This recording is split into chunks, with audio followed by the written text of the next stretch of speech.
Hey everybody, welcome to the Fired Up with CJ show. Today we are going to be learning all about makeup. And I was thinking as a woman, there are a couple things that I think a lot of women, including myself, that are completely ignorant about. Bra size is one and makeup is a second. So we're going to get professional advice. And I tell you, I think I have millions of women out there who are going to be happy because I've had a couple of makeups at the makeup counter at a department store, and they've been horrifying. So we have Chris Scott here today. Welcome, Chris. Welcome to me, and welcome to you for having me here. And so I am so excited. So you've actually done theater. You started off doing theater makeup. Right. Then you also started doing Al Gore's makeup, Maya Angelou. Well, you don't start off doing Al Gore and Maya Angelou's makeup. You build to that. Yes. But Yeah. then you've had, and models, you've actually had a ton of experience with makeup. Sure. And now you have your own, in San Francisco, you have your own makeupgourmet.com line and a book that's coming out on June 2nd called Face with a Heart. And so please help us all. We need help. No one ever teaches us this kind of stuff. Do you know what I mean? Like my mom didn't wear makeup. She didn't know. And if she taught me, she wouldn't really know how to teach me anyways. We don't know. So please teach us. I want to start off with one of the main premises of your book that was really exciting for me, which is that it's about letting your authentic beauty shine. Right. And I thought I like that because I'm a coach and that's what my show is all about. But I realized I don't even know what that means. What does that mean for you as a makeup artist? Right. Thank you for exactly, because it does mean different things to different people, right? Yeah. So I was really searching for the term that would best communicate what it is that I want to help women and men do when they choose to use makeup. Mm-hmm. And I was working with words like organic or enhanced or natural, but none of them just really hit my heart basically. Mm-hmm. And a good friend of mine, her name is Juliet, because I want to give her a shout out because we were working and I was like, and I swear to God, I was asking people for a year to get the right word. And she goes, well, what about authentic? And it's like, angels opened up above me, right? I was Yes. like, oh my God, that's the word. Yes. Yes. Now Authentic. Now let's work with that. So what I mean by authentic, and it really plays into every aspect of my makeup method, is how do we define your anatomy more clearly? When we see you authentically, we see nothing else. One of the main tenets of my book is I reduce the distractions and I enhance the attractions. Mm-hmm. And I do that proportionately, meaning I don't 100% reduce the distractions and 100% enhance the attractions, or else you're wearing a wall of makeup. Do you understand? Yes. So it's being good at self-assessment and really understanding what a distraction is, Mm-hmm. and if that distraction matters. Do you need to worry about certain distractions or not? Because some people feel like, I have one red spot, so I'm going to buy the heaviest foundation I can get to make sure no one sees that red spot. But then everyone just sees heavy foundation. You see what I mean? Mm-hmm. Yes. Yeah. So there's an art to figuring out the distractions as there is an art to figuring out the attraction. So, and it's so hard because, I'm a life coach. I'm working with people and oftentimes they don't see themselves. I'm like, oh my God, you have all these wonderful talents. And they're like, really? I'm like, yeah, I can see them. And they can't see them. Now, how can we get to learn and see ourselves? So, I can say I have these little dark circles under my eyes. That feels like a distraction. Right. I have, wrinkles that are coming along the sides of my eyes right here and, the labial folds. Distraction. I mean, is this what a distraction is or is it something else? No, I mean, that is part of the list of what is a distraction. Mm-hmm. Really, a distraction for me is anything that someone notices before they notice you. Oh, I see. Okay. Like if I have a mole or I have freckles all over my face. Maybe, but if that's who you are, then maybe that's what we want to see, because that's who you. That's not a distraction. It's who you are. Right. Maybe it's your zipper is down. going to put makeup all over that zipper and see what happens. I'm just saying there are things that make us not see you. You know, Right. when you meet somebody and in your mind you're going, mascara clogging or mascara running, and you just can't help. You're registering Right. it in your brain. Yes. So what I did in the process of my book was Right. I needed to figure out how to codify this, Right. right? And that was my process. And it came from me having an epiphany of like, oh my God, I don't think people are doing people justice and honoring them by piling makeup on them. So let me just define real clearly. Yeah. My book is called Face with a Heart. Right. And I'll hold it up there so you can see Yes. it. Beautiful. Okay? Face with a heart. And really, the heart is a literal heart, meaning it's a line from the side of the lips Right. up past the corner of the eyes. Right. You see that? Yeah. Now think of the brows as the top of the heart, right? Right. And then So it comes it's a down nice like heart this. shape. Right. Does that make sense? Yes. This is the heart of your face. Right. And it's not about having a heart-shaped face. That is something different. Right. What this does is it defines the heart of everyone's face. Mm-hmm. Now, for me, the main attractions when I meet someone are eyes and lips. Mm-hmm. So that's why I worked with Right. this shape. Right. So Because it focuses on the eyes and the lips, which are kind of inside the heart of the face. right. Okay. And so anything that's within the heart that is drawing my focus away from your eyes and lips, I think is a distraction. Okay. All right? Yes. When we start going past what I call the heart line and Yes. out here, and people go, oh, I have some stuff out here. I usually see that as less of a distraction Okay. because I'm really looking at your eyes and lips, and if it's anything that pulls me away from you, that's a distraction. So anyway, the heart of the face, this is where I really focus on reducing distractions, because when you reduce distractions, it's amazing how little makeup you need to draw focus where you want it to go. I see. Got it. Got You it. understand? So yeah, so like I have a zit over here, or I have a zit over here, and I'm Right. like, don't worry about it. Don't pile all sorts of stuff, because then it's more like of a exclamation point. Look, there's a lot of makeup over here piling on.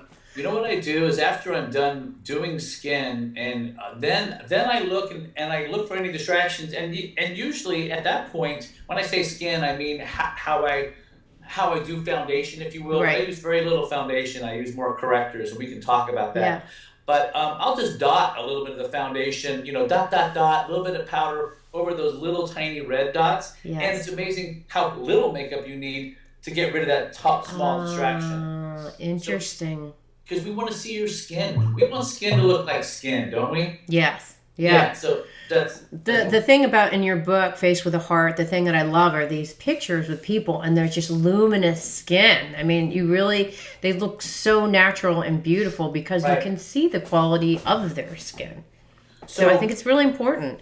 It is, and what I discovered is I use correctors not as opposed to, but more than concealers. Mm-hmm. And the difference is this: with correctors, here's our skin, right? Mm-hmm. And then here's our concealer, Mm-hmm. and so our skin is behind it. We don't see it anymore. Mm. So with correctors, here's our skin, here's the corrector. What the corrector is, it's an opposite color to our skin. That when we blend the two colors together of our skin and our corrector, it neutralizes it. It still looks like skin, but the area becomes neutral. So if we have darkness under our eye, rather of changing the color, Right. Usually you take like a light concealer and you put it under your eye because it's dark. You want it to be light. So that's what Sure. the traditional. So what is a corrector? Because I know that in your book you had different kinds of correctors to either correct darkness or redness, which are usually the imperfections in your face that you want to hide. exactly. I don't understand what a corrector is. I went to a drugstore where a lot of people buy makeup, couldn't Right. find it. Can you find it there, or is it something that you would go to Not like the a drugstore. A couple of brands use it. Let's say if you go to like a Sephora, if you yes, will, yeah, Ulta. I mean, they're out there, but the colors that I use, that I have the greatest success with, and I work a lot with intensities of people's skin tone and Yes. their natural. Pardon? I'm saying yes, yeah, I know. So it's Yeah, I medium, work dark, dark. So from light skin tone to about medium, Mm-hmm. I work with colors like pink and green. Mm-hmm. Pink for to neutralize darkness and to brighten the skin, and green Mm-hmm. is for redness. Okay. All right. And then from about medium down, I use yellow and or orange. Okay. Just because the darker the pigment, you just have to use, you're using a different color to correct, to balance, to neutralize the skin. Okay, Okay? so I've never seen a corrector. Is it? And I've seen the pictures in your book, Face with the Heart, and Right. it looks like it's a pale yellow color. Is it just a pale yellow thing that I'm just sticking on my eyes like this? And Well, I experimented with both for a light to medium skin tone. Mhm. And the reason why people use a lot of yellow for a lighter skin tone is that most of us have a little bit more yellow in our skin. Yeah, I have a ton. So it kind of harmonizes and it feels good. It's like a chocolate chip cookie. Yeah. But I will tell you, if you really want to make your corrector significant and you really want to see that vault of light, you mentioned the pictures in my book, and the fact that you even caught on to the fact that there's light vaulting up on their face, trust me, that is not by accident. Right. That's the correctors at work. Ah. So because I use the pink, not yellow. For you, I would use pink, not yellow. For this under eye area. Really? But then it's not. Why would you use pink? Because I have a greenish tone to my skin. No, it's not about the tone of your skin. It's about the intensity of your pigmentation. What I mean Oh. by that is this: from everyone you've ever met in your life, and so the lightest skin you've ever seen and the darkest skin you've ever seen, where do you think you fall? Medium dark in your parlance. You feel medium dark? Yeah. Oh, I have to meet you. Via camera, you don't look medium dark to me. Let me put it this way: from everyone I've met in my life, Yes. you seem definitely more medium and just above medium as Okay. far as skin tone. Oh. But again, when you get right to that medium zone, it's tricky. What's going Yeah. to work better, the pink or the yellow? The pink or the yellow? And I often Ah. don't know, and I experiment a little bit and go, and ultimately my clients end up liking the pink better because their skin looks brighter and it reflects light better. Interesting. So you would put the pink. So does it come like in a liquid, like a foundation? Is that what it feels like, or what is I'll it make like? it real simple. So obviously, I developed all these products because I'm so excited about them. Right. They're on my website, makeupilluminate.com, right? Okay. Got it. Go to products, go to correctors. On my site, I have it's called mint, which is the green. I have pink, and then I also have a yellow, and the yellow is a deeper yellow, so it really is universal from medium dark skin tones down to dark. Right. So I would get a pink or a green. Yeah. Because depending, and then someone with a darker skin tone would get the yellow and orange, and then they would play around and just see how it works, all of that stuff. Well, they would follow my videos and understand the concept, because if you cover your skin in pink, it's going to look pink.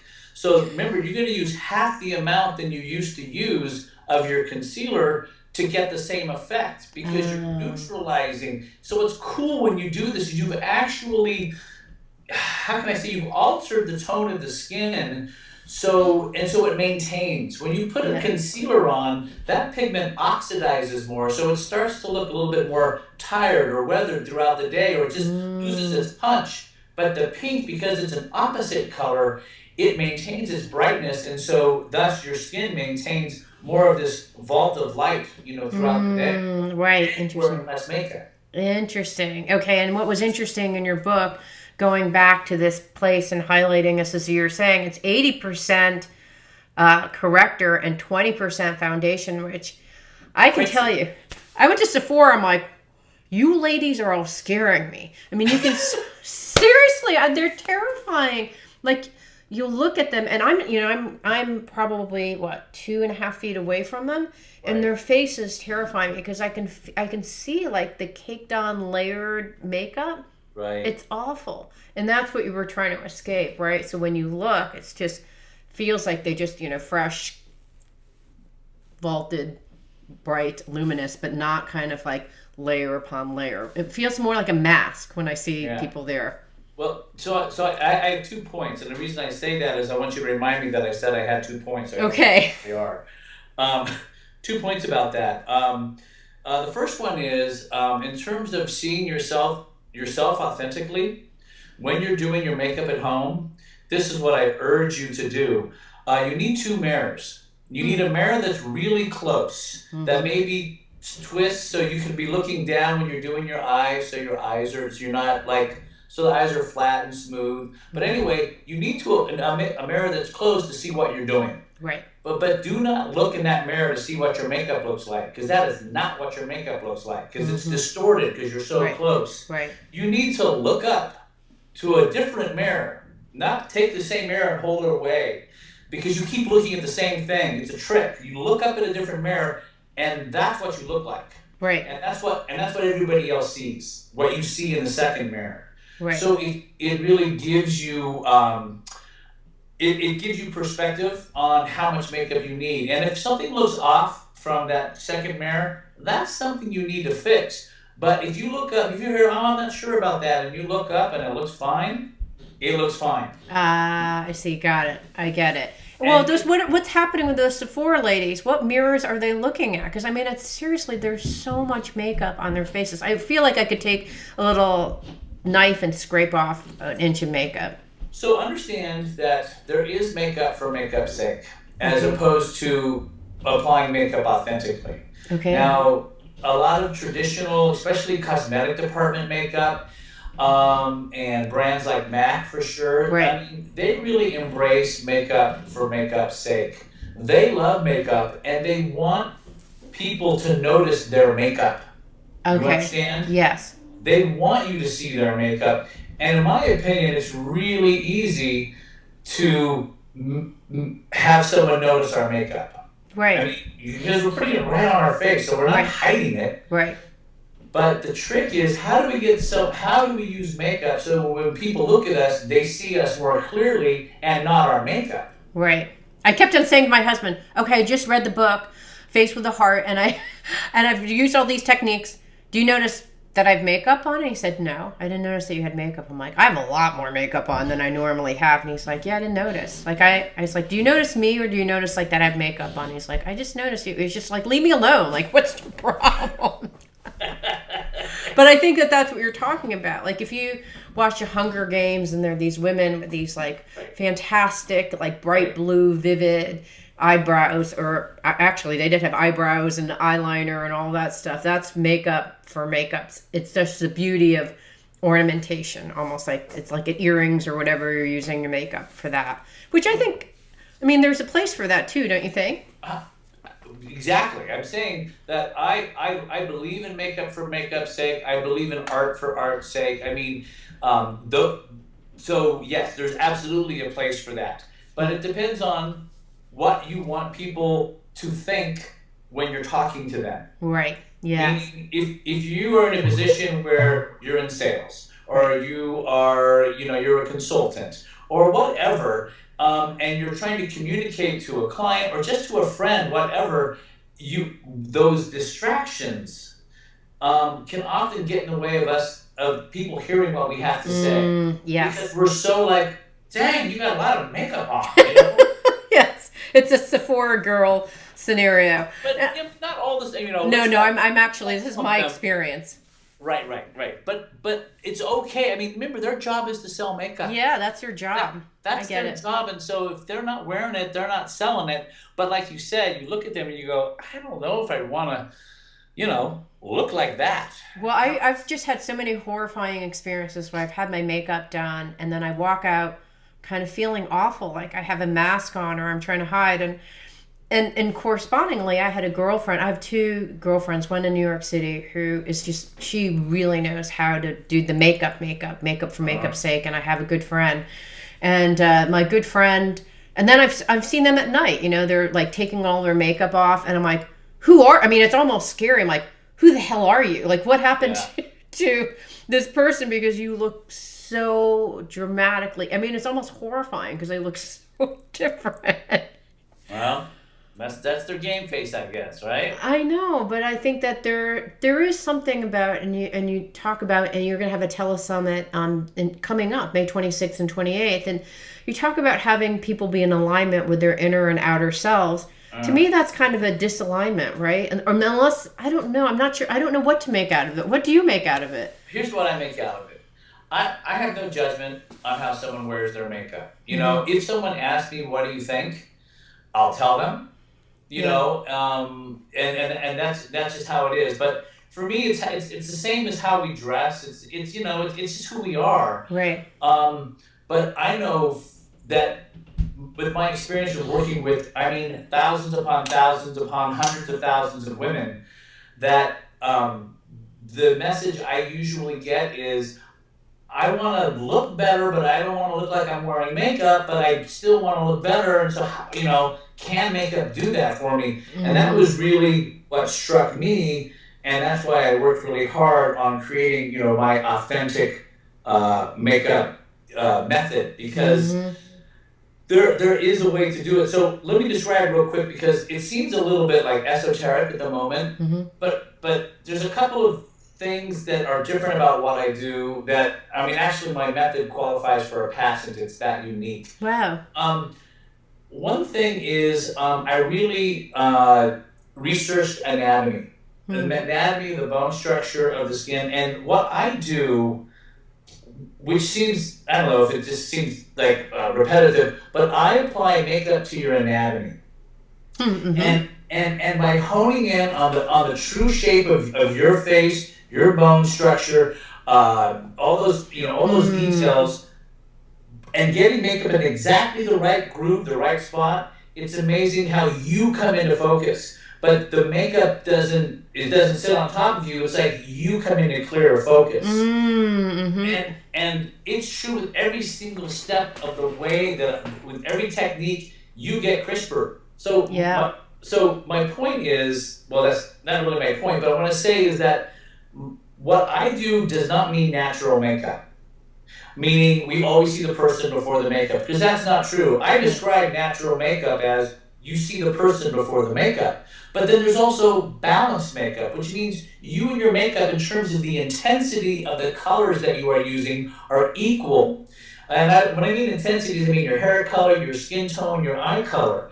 Right. When you want to look dramatic, you use colors that are actually higher intensity than your natural color Right. intensity. Yeah. So, like for my skin, if I wore like light lipstick, given that I have black hair and brown eyes, that would be intense because it's the contrast of dark hair. Exactly. Yeah. And if I were blonde and I was wearing like dark, smoky eyeshadow, that would be intense. And so it's just moderating the intensity so that it matches. So, because like my lipstick, the colors that look best on me are actually pretty dark because I Yeah. have dark hair. But and also, even more importantly, is the color of your iris.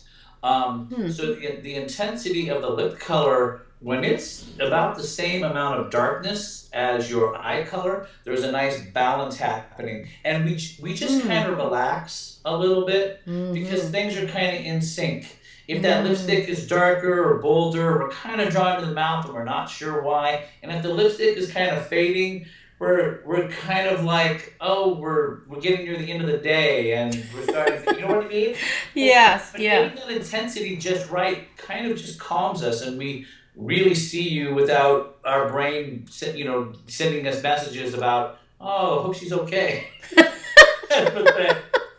No, I know what you mean because I have a friend who loves bright red lipstick and she has bright blue eyes and dark hair.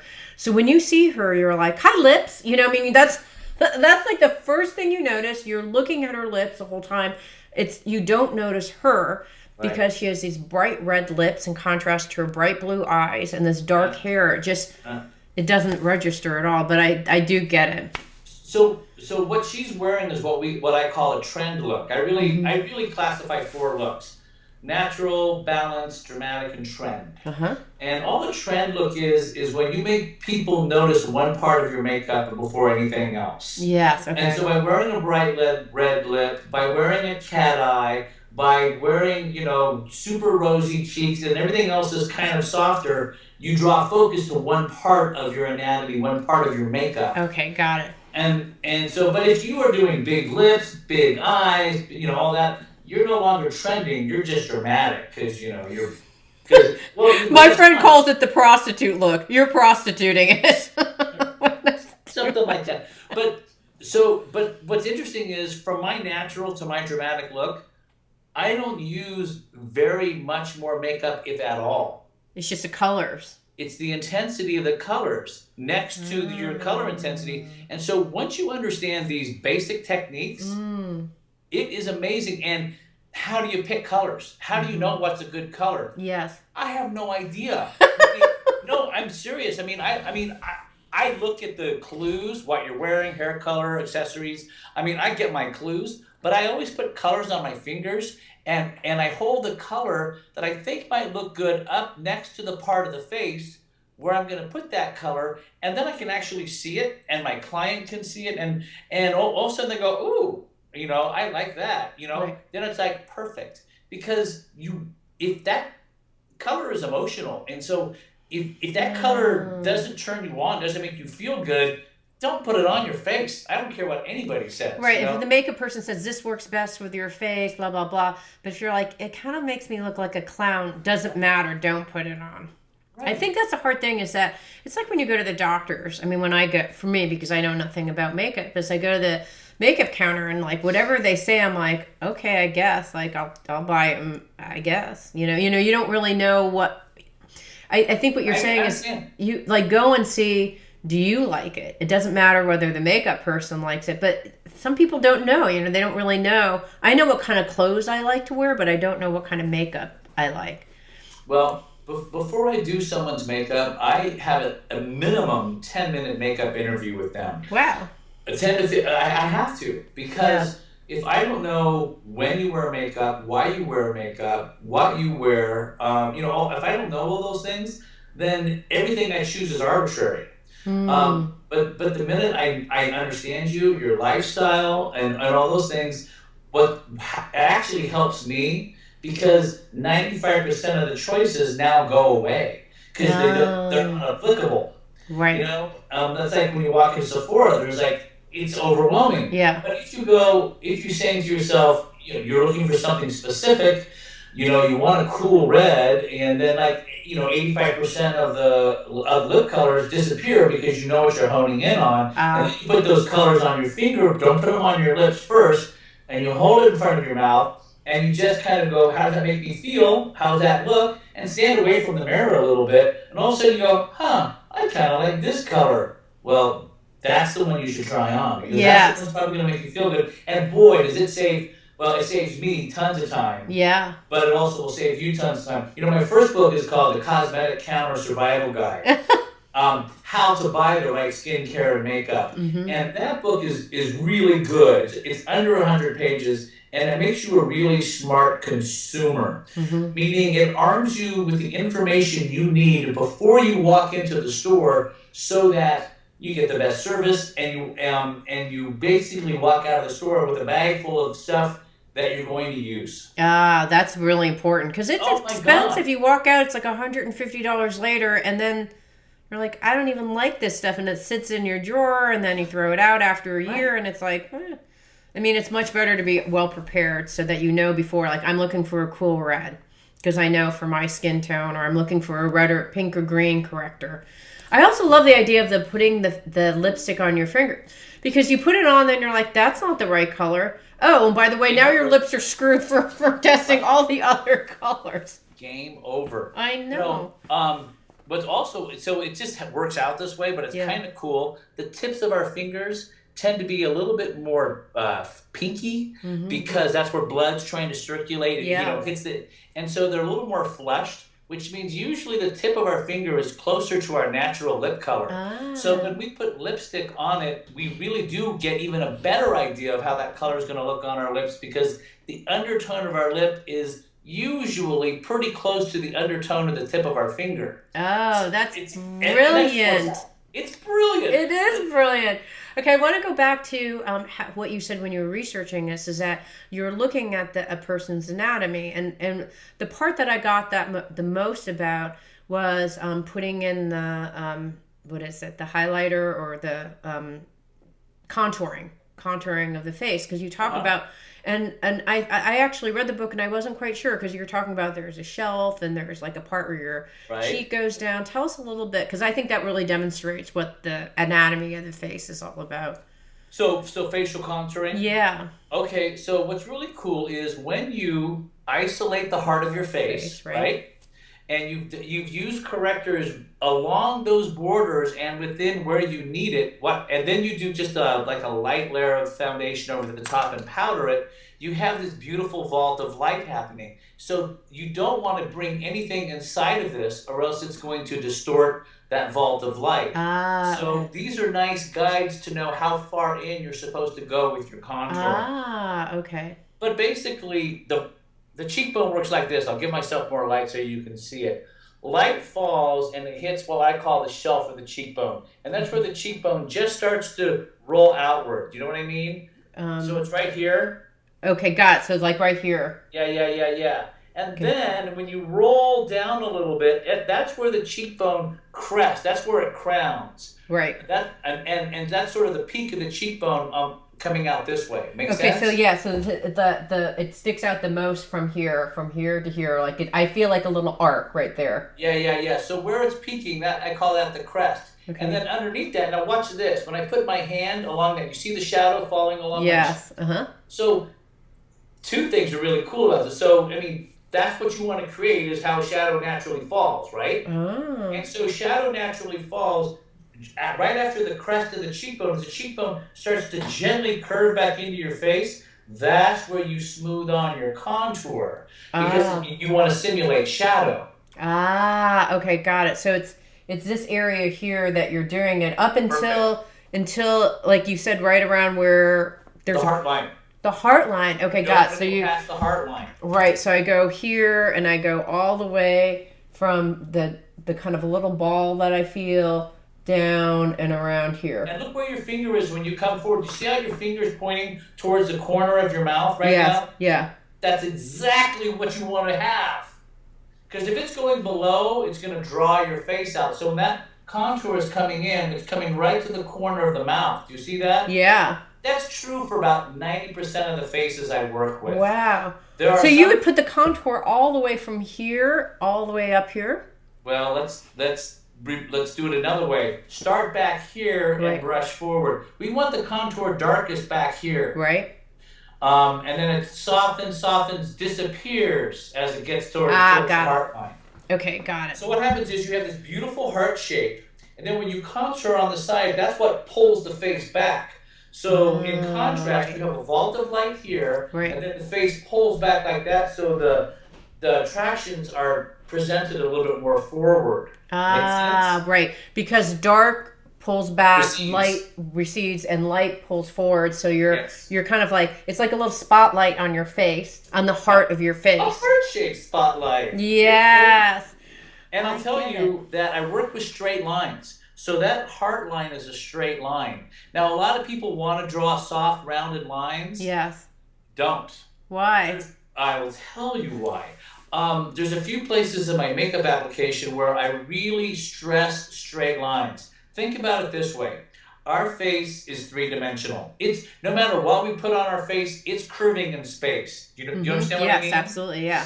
So if I draw a straight line on a curved space, it's still curved because it's curving on our body. Right. So if I draw a curved line on a curved surface, it's actually twisting.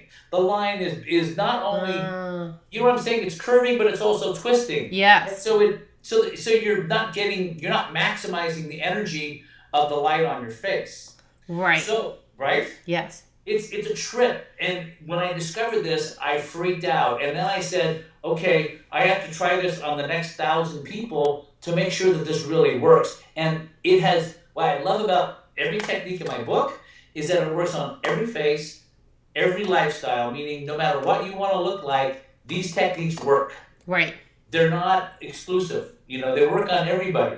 So the straight line here gives you energy. You go, oh, I'm going to soften it a little bit. Then when light hits you, the face gets this kind of roundness. You work with a straight line. That line is still curving because it's curving on the curvature of your face. So it still has the softness of your anatomy, but also the energy Of of, going of the lift. of the lift, Of right? light. Right. It's Because amazing. whether you're 20 or 50 or 60, this is the direction that you want things to be moving.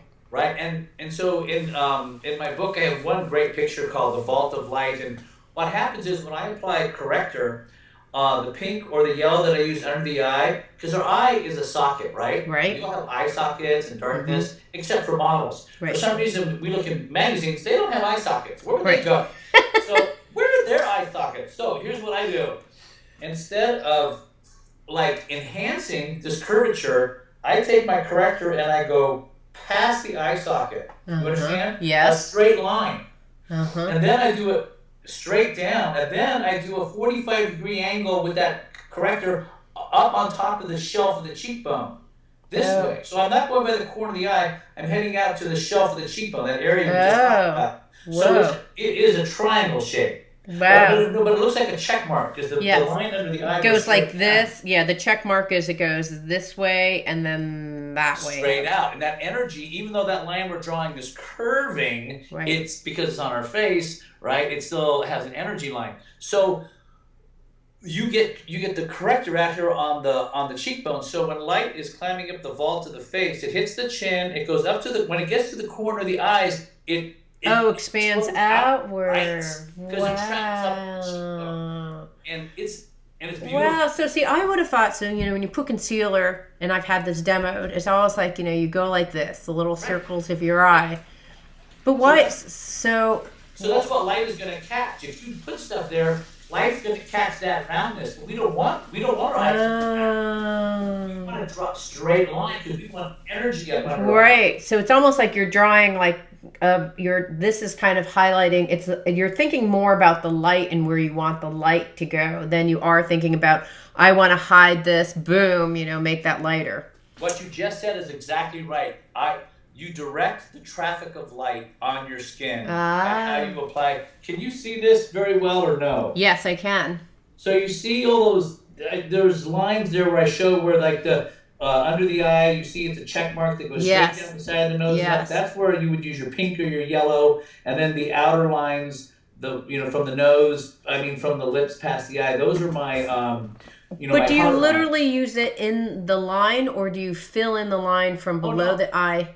Well, remember, yeah, I understand. It's a corrector, so that's the border. But then you're going to blend the color of the corrector with the color of your skin, and that's what neutralizes. Because that's what correctors do; they neutralize. But my correctors reflect light better than foundation or skin. So very subtly, light reflects better where we want it to reflect most, which is through the heart of the face. Oh, Isn't that clever? It's so interesting. So it's about thinking about now I get it more in terms of the attractions in the presumption is this is the attraction, and it's about how do we hit all the angles in the face to really draw your attention to this.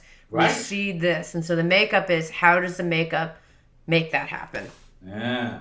So a really good analogy is, I think it's a good analogy because I came up with it, is I think of correctors as nail polish. And what I mean by that is the ratio of how much nail polish I put on my nails, and then foundation is my top coat. Ah, okay. Foundation is designed to bring out, like top coat, to bring out the luster of my nails, right? Not to cover them up. So that's why I use 80% corrector in terms of neutralizing, and then like a top coat of foundation, because you definitely want to put some kind of foundation. It could be your powder foundation, your BB cream, your tinted moisturizer, your liquid makeup. It can be any matter. But something, and you want level 10 coverage here, and then you just keep brushing out, and it goes 10, 9, 8, 7, 6, 5, 4, 3, 2, 1, 0 by the time it reaches here. So because we don't want makeup out here, right? Right. Make sense? Yeah, so you're saying like 10 in terms of this is where, maybe there's more application here and then less Yes. makeup that you're putting here. Now, I usually use my fingers, and you're talking about when you put foundation to kind of go down and, you're doing the 10 in this. Right. Okay. And so it's this and then, filling in all that. I use my fingers, but you talk about using a brush. Does it So, matter? do you Yeah. see, do you see the energy lines there? Yes, but it seems like the energy lines are going down. A little bit. Well, what we're doing, so the corrector is catching the light. Mm-hmm. So what these lines here show you, those arrows, is really how you want to apply your foundation. Um, you a wide flat brush. Well, wide is not a good description. A foundation brush is actually flat. It looks like this, but and then the tips are like little Yes. feathery tips. Yes. Remember, you're directing the traffic of light, right? Right. Mm-hmm. So light's catching here, and when you take a small amount of foundation, it self-governs, meaning if you start here and start brushing outward, you're going to have more here and less here automatically, right? Okay, so you don't have to think about 10, 9, 8, 7, 6. It's just going to happen automatically. Yeah, don't really every morning, okay, 10, 9, 8, right? No. It doesn't. But you're using the flat, feathery tip of the brush, and so every stroke is going in the same direction. What does that mean when light hits your face?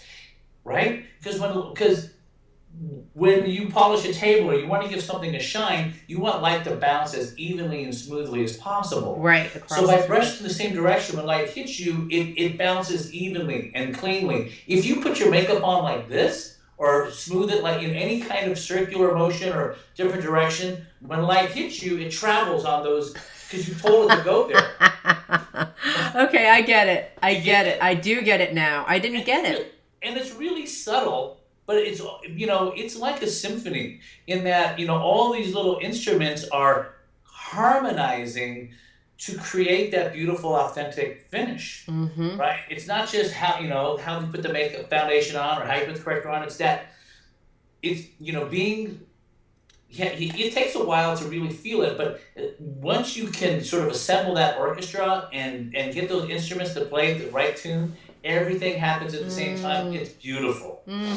Well, what I love about all the resources that you offer is that, and it really is a perfect orchestra of everything in terms of what you're offering. You read the book with Faith with the Heart, and what I got from that is just understanding some design principles. Do you know what I mean? I think of them as design principles because Concept, if right? someone explains to me why are you doing this? We're basically trying to make your lips vaulted and rounded because that kind of has that fullness, looks more attractive, and we're trying to make everything symmetrical. We're trying, this is what you're trying to do with the, like all those kind of things. Like, this is why we're doing it to begin with.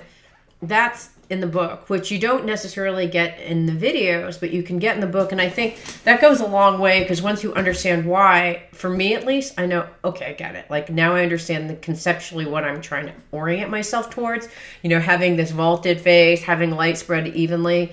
That's huge because half of us don't know why we're doing it. We know it's supposed to make us look better, but that's all we know. Wow. I got to tell you the thing that stuns me the most and is the most, rewarding is people who have read my book and reviewed my book.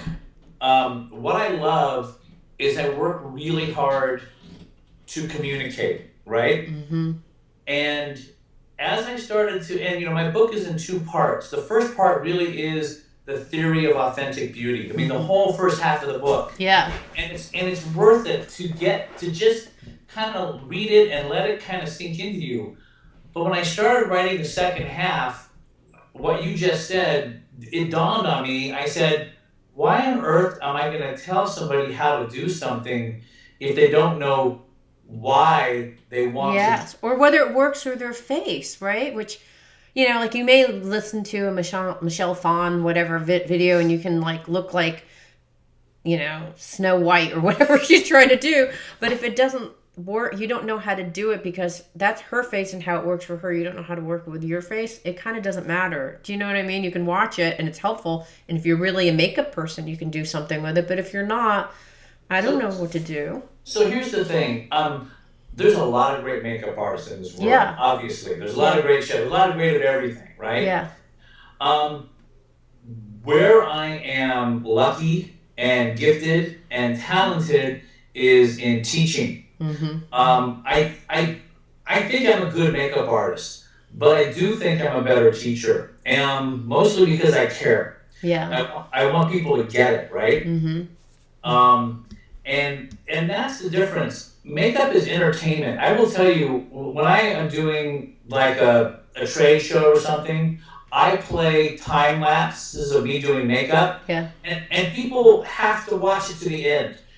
I mean, like don't bug me because it's entertainment. Yeah. And a lot of what we see on YouTube, I'm not poo-pooing anything. Right. I'm just saying it's great entertainment. But what's your takeaway? That this person does really cool makeup? Pretty much, that's your takeaway, right? Yeah. So, for me, again, going back to the why, it actually informs your muscles. It informs your sensibilities. Because when you intellectually grasp the why, Yeah. it changes. And I love when I'm teaching people and they finally get it and they go, oh, and all of a sudden it's like their body changes and the relationship with their face and their makeup changes and they get it. And, it's like this beautiful fluid dance they're having. And I'm like, you got it, And Yeah. that's the thing. You have to get into, you have to appeal here, sometimes before you get to the heart, but you have to inform the muscles. Yeah, no, and I think it's to understand, okay, that's how it's very simple, right? You think about like the structures, you talk about what you're trying to orient, and so I can do that on my face. You're not here with me, but I'm like, okay, I know how to do this because he's telling me, okay, when I put the eyeshadow, I want to do it where I feel my eyeball.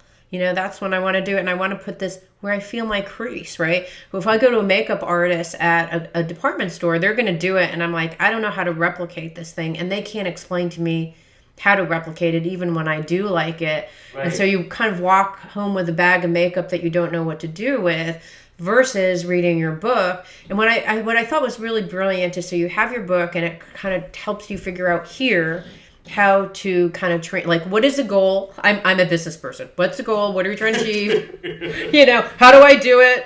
What's the structure? What are the limitations and boundaries? Like, I just want to know. And that's all in the book. And then the second part that's really great is you have all these videos.